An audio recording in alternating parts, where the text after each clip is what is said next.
H1B వీసాలు కొత్త వాళ్ళకి ఇవ్వడానికి వేధించడం ఒక ఎత్తు, $1,00,000 కావాలి. ఇది ఉన్న వాళ్ళకి కూడా పీకేసేటటువంటి కాన్సెప్ట్ బిగిన్ చేశారు.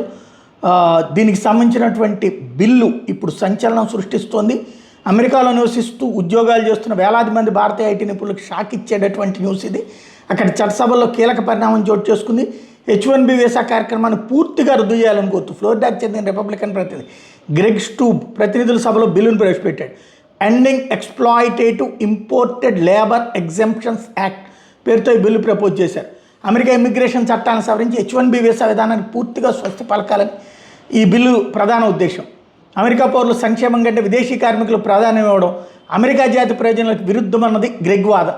కార్పొరేట్ సంస్థలు తక్కువ వేతనాలకు విదేశీయులను తెచ్చుకుంటూ అమెరికా యువతకు దక్కాల్సిన ఉద్యోగాలను హరిస్తున్నాయని, అమెరికా పిల్లల కోసం అమెరికన్ డ్రీమ్ కాపాడాలంటే ఈ దోపిడీని అరికట్టాలంటున్నారు ఆయన. ఇందుకే ఈ బిల్లు ప్రతిపాదిస్తున్నట్టు చెప్పారు. ఒకవేళ ఈ బిల్లు చట్టంగా మారితే అమెరికాలో స్థిరపడాలనుకున్న లక్షలాది మంది భారతీయుల ఆశలు తలకిందులైనట్టే. H1B వీసా పొందుతున్న వాళ్ళలో 80% పోయే భారతీయులు చైనీలో ఉంటున్నారు.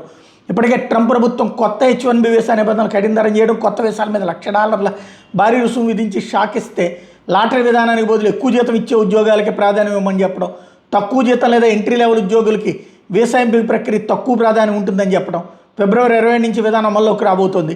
దీనికి తోడు ఇప్పుడు ఇది అమలు అయ్యేటటువంటి అవకాశం ఉండకపోవచ్చు, కానీ ఏమైనా జరగచ్చు. బట్ దానివల్ల ఒకందుకు మంచి జరుగుతుంది. అక్కడ కాదనుకున్నప్పుడు ఇండియాలో సర్వీస్ సెంటర్లు పెట్టేస్తారు. అప్పుడు ఇక్కడ సాఫ్ట్వేర్ కంపెనీలు ఎదుగుతాయి.